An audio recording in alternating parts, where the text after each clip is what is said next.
नमस्कार, आप देख रहे हैं न्यूज़ 9 भारत और मैं हूं आपके साथ अशोक चौहान। देश और दुनिया की तमाम खबरों पर आइए डालते हैं एक नजर। प्रदेश सरकार के 4 वर्ष पूरे होने के उपलक्ष्य में आजमगढ़ में विभिन्न कार्यक्रमों का आयोजन किया गया। इसी क्रम में नेहरू हॉल परिसर में कुटीर उद्योग से जुड़े सामानों की प्रदर्शनी भी लगी। इसके अलावा सभागार में तमाम योजनाओं के लाभार्थियों को प्रमाण पत्र व उपकरण वितरित किए गए। इस दौरान कार्यक्रम के मुख्य अतिथि के तौर पर बीजेपी प्रदेश उपाध्यक्ष विजय बहादुर पाठक मौजूद रहे। मुख्य अतिथि विजय बहादुर पाठक ने कहा कि योगी की सरकार ने सफलतापूर्वक 4 वर्ष पूरे किए हैं। इस दौरान कई लंबित के साथ नई योजनाओं पर कार्य किया गया। जनपद में 890 किलोमीटर सड़कें बनी। सड़क के निर्माण के लिए हजारों किसानों को उचित मुआवजा मिला। इसके अलावा गांव में आए दिन संपत्ति के विवाद को लेकर घरौनी योजना चलाकर लोगों को उनके आवास का प्रमाण पत्र दिया गया, जिससे राजस्व विवाद कम से कम हो। लेकिन साथ ही ये भी ध्यान रखा गया कि संवेदनशीलता के साथ कार्य हो सके। प्रदेश में किसानों को सम्मान निधि योजना दी गई है, लेकिन खास बात यह रही कि इतनी बड़ी योजना के लिए कोई अलग से भर्ती नहीं की गई। जो पुराने अधिकारी व कर्मचारी हैं उन्हीं से काम कराया गया। पहले की सरकार में ऐसा नहीं होता था। अखिलेश यादव की यह आरोप है कि उनके लिए कार्यों का शिलान्यास और लोकार्पण किया जा रहा है। इस पर विजय बहादुर पाठक ने कहा कि पुरानी सरकार की जो जनहित से जुड़े लंबित कार्य थे उनको भी पूरा कराया गया है। सरकार ने ये नहीं देखा है कि यह किसके द्वारा शुरू किया गया है, यह कराया जा रहा था। सिंचाई से संबंधित योजना बहुत ही पुरानी थी जो लागू नहीं हो सकी थी, उसको ये सरकार ने लागू कराया। कार्यक्रम के दौरान बीजेपी विधायक अरुण कांत यादव, डीआईजी सुभाष चंद्र दुबे, डीएम राजेश कुमार सहित अन्य कारीगर मौजूद रहे। Bureau report Amit Kharwar. आपका सवाल हो तो देते हैं, बाकी तो आप भी जानते हैं चैनल पर।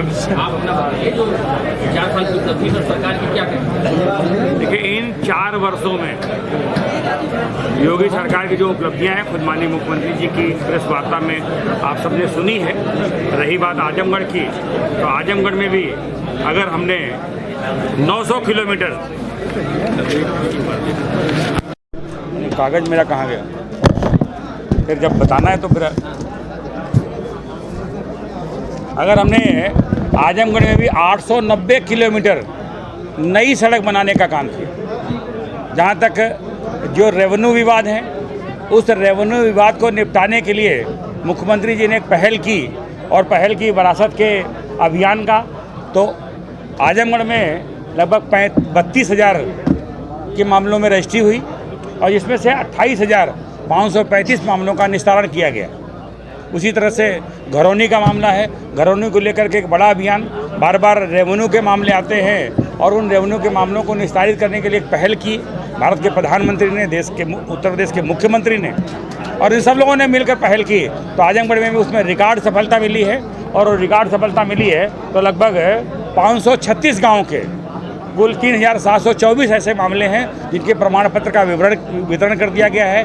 शेष जो 62 गांव हैं, उन 62 गांवों का भी लगभग सिदरा तैयार है। तो जहां तक रेवेन्यू विवाद हो, उनको निपटाने काम हो, शौचालय से लेकर के बाकी सारे विषय हो। लेकिन संवेदनशील सरकार है, और जब संवेदनशील सरकार है तो जन उपयोग की जो चीज़ें हैं, जनता से जो जुड़े विषय हैं, उन विषयों का समाधान करते हुए हम आगे बढ़ रहे हैं।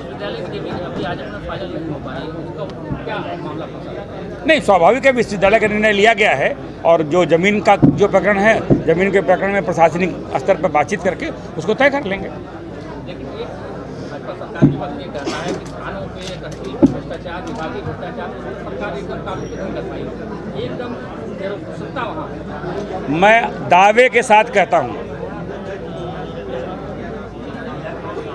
आजमगढ़ सहित उत्तर प्रदेश के सभी राजनीतिक लोग सरकार की एक योजना बता दें जिसमें हमने कोई भेदभाव किया हो, किसी को जाति और मजहब के आधार पर छोड़ा हो। मुझे जानकारी है और आप भी जानते हैं, इसी उत्तर प्रदेश में सरकार थी और उन्होंने कहा हमारी बेटी उसका कल, और जब लोग पंजीकरण कराने तो कहा अल्पसंख्यक बेटी। इसी देश के प्रधानमंत्री ने कहा कि उत्तर प्रदेश देश के संसाधनों पर पहला हक मुसलमानों का है। हमने ऐसी कौन सी योजना बनाई जिसमें हमने किसी को छांटा? जाति के आधार पर, मजहब के आधार पर हमने किसी योजना से एक लाभार्थी को छांटा हो तो बता दे सरकार, कोई आदमी। मैं ये कह रहा हूँ कि काम काज को लेकर के सरकार का जो परसेप्शन है वो हमने परसेप्शन बदला है।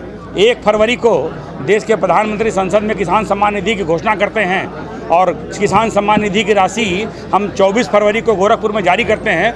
2 करोड़ 42 लाख लोगों तक किसान सम्मान निधि देने का काम किया। तो क्या माननीय योगी जी ने कोई नई भर्ती किया किसी लेखपाल की भर्ती, किसी कानूनगो की भर्ती, किसी रजिस्ट्रार की भर्ती की, किसी एसडीएम की भर्ती, किसी कलेक्टर की भर्ती की, वही तंत्र था। पर उस तंत्र से काम कैसे लिया जाएगा और कैसे व्यवस्था परिवर्तन हो सकता है वो हमने करके दिखाया है।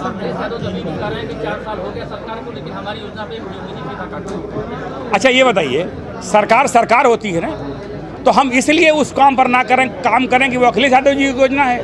उत्तर प्रदेश के जनहित में जो भी योजनाएं चलाई गई, ये हमारी हुकूमत थी कि वर्षों पुरानी जो सिंचाई की योजनाएं लंबित थी उनको पूरा करने का काम किया। ये हमारा मादा है। क्यों? क्योंकि हम अपनों परायों की पहचान कर काम नहीं करते हैं। हमारी नीति है सबका साथ, सबका विकास और सबका विश्वास। उस नीति पर काम करते हैं। तो मैं बोल ली है,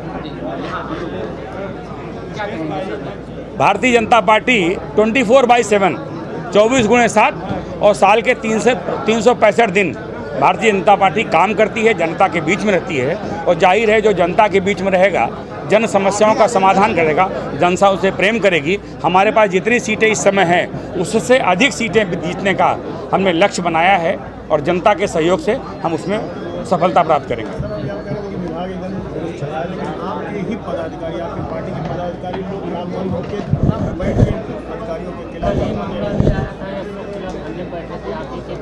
मेरी जानकारी में नहीं, अभी मिलिएगा बता दीजिएगा।